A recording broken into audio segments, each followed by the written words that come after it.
What's going on, everybody? This is Super Robot Ed, and today we have in front of you none other than the Transformers Comics Selects Generation Straxus. This is a, I guess, leader class figure. Comes in this nice, cool looking box. This is the mold that it is, the Flying Cannon, which is a remold of Galvatron, which we will show off in the video. But without further ado, let's look at the box real quick. And the box is rather nice. It's not substantial, but it's just rather nice. You know what I mean? It's got a picture of the comic on the front. Somebody's supposed to say, well, you don't know the end. I don't. And I don't really care to know. I only bought it because I like the toy and don't really care for all the other stuff. 40 years of Transformers generation tab here at the bottom. On the side here, you can see some of the box artwork and everything like that. If you can't see it, it's a little dark.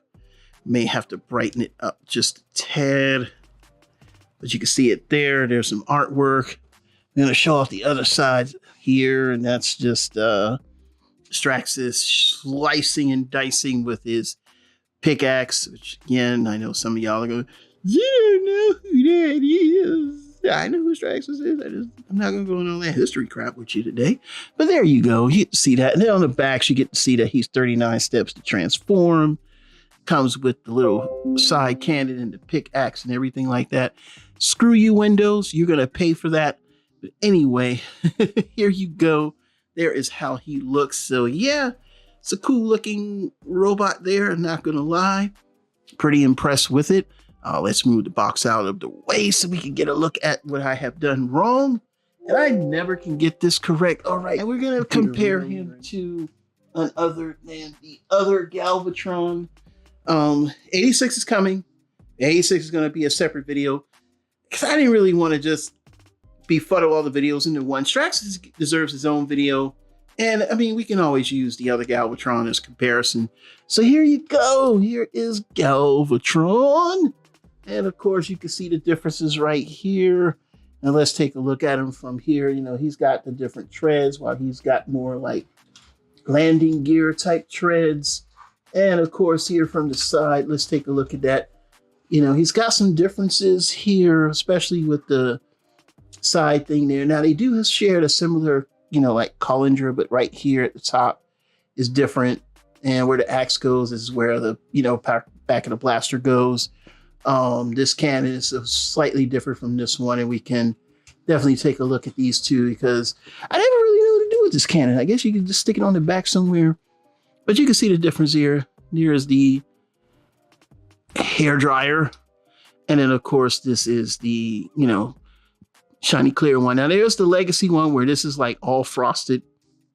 And then, of course, the Stereo Series 86 version has its, I agree, it is kind of plain. You know what I'm saying? Can you swap stuff around? Because I know some people, well, he put the cannon in there and you can kind of make him look like Galvatron. Yeah, you can do that if you want to do it. It's your toy.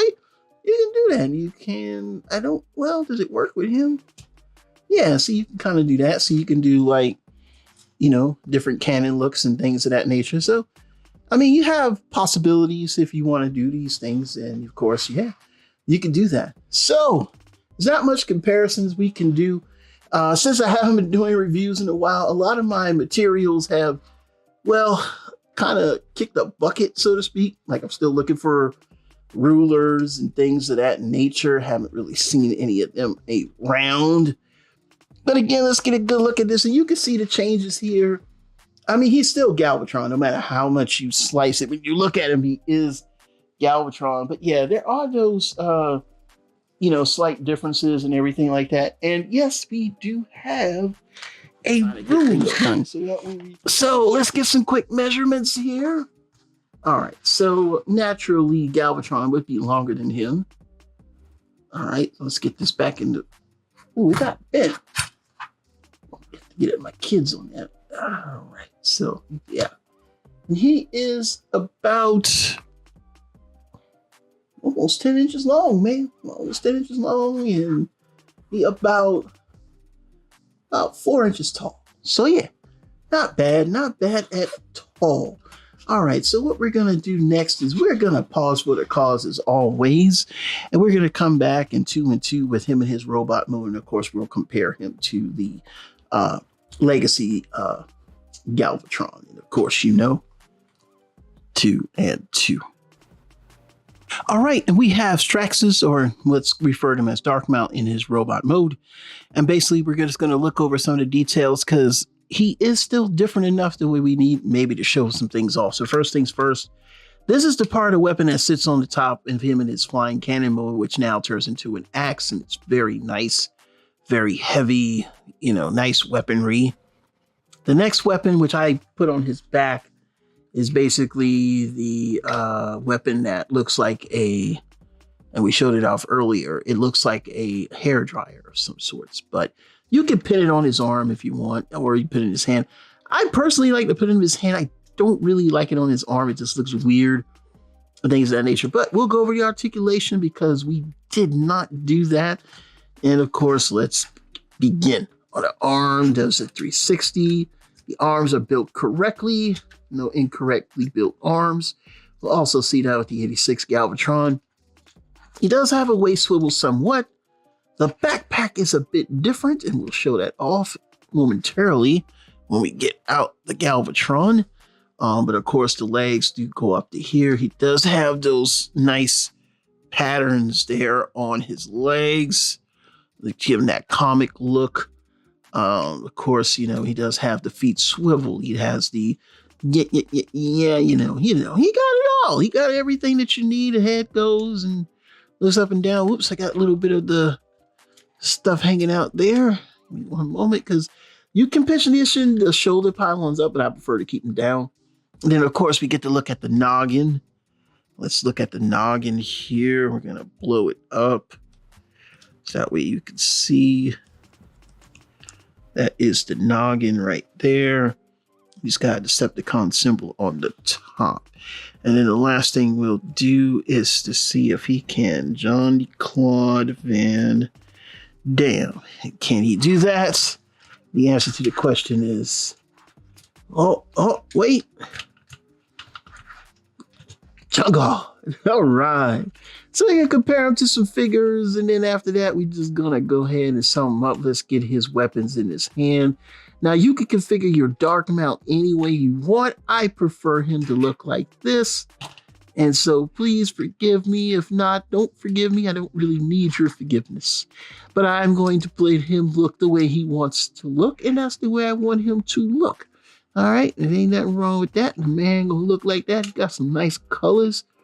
Now I do have the Darkmount from like the Chug days, you know what I'm talking about? The one that turns like the tank, but I cannot find it.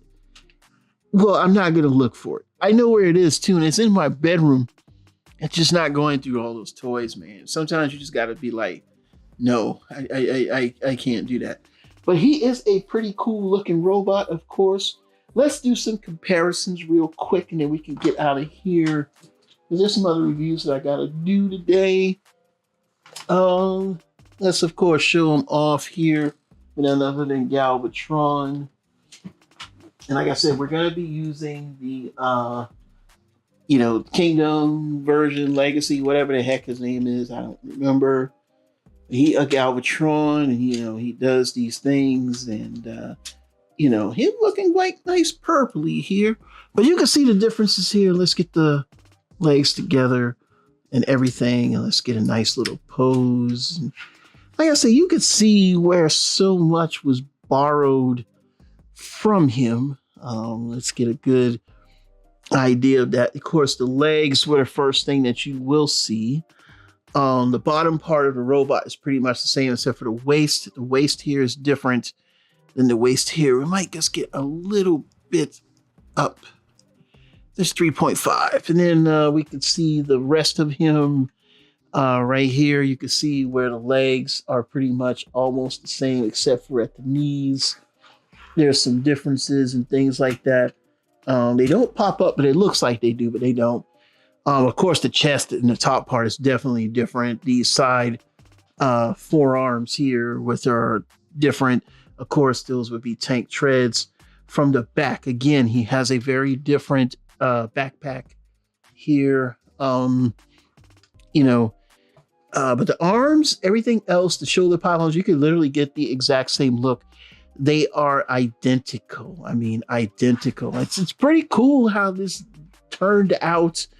And of course, we're going to move him out of the way. Let's get the height comparison because I forgot to do that. And unfortunately, I don't know where the ruler went. I'm going to have to pause. All right, we're back by YouTube Magic, and we're going to show off the height. He is approximately almost 7.5 inches. So pretty much same size as Optimus Prime and everybody like that. And of course, we want to show him off with an Autobot here. It's almost like they were made for this, and we got none other than the Studio Series 86 Blaster on deck. And yeah, he is bigger than Blaster, a lot bigger than Blaster, I think. But here you go. And yeah, I mean, the figure looks good. I mean, hands down, it's a fantastic figure. Let's go ahead and wrap up. I mean, there's not really much to say. If we've already seen Galvatron, we've already seen everything else that there is to see. So we'll go ahead and wrap them up. Let's go ahead and do it. I think everybody wants me to do it. So yeah, let's go ahead and get him in the frame, get him out of frame, and then we'll go ahead and wrap it up.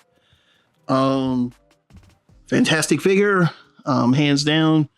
One of the best remolds that they could come up with. Matches his box art to a T. I mean, you know, here we got Blaster. I thought we was going to get like a Blaster of some sort, but I guess not. But you know, hey, we can get that. We can get that there. Yeah, I can get that. We can get that. But overall, fantastic toy. This head sculpt is nice. Just everything that you can ask for in a remold and repaint. And I think they did a fantastic job with this. If you're not interested in this, I definitely would say, okay, bet I get that. But if you are, you should really get this one while he's at regular price. I mean, of course, the Galvatron mold had some very solid parts.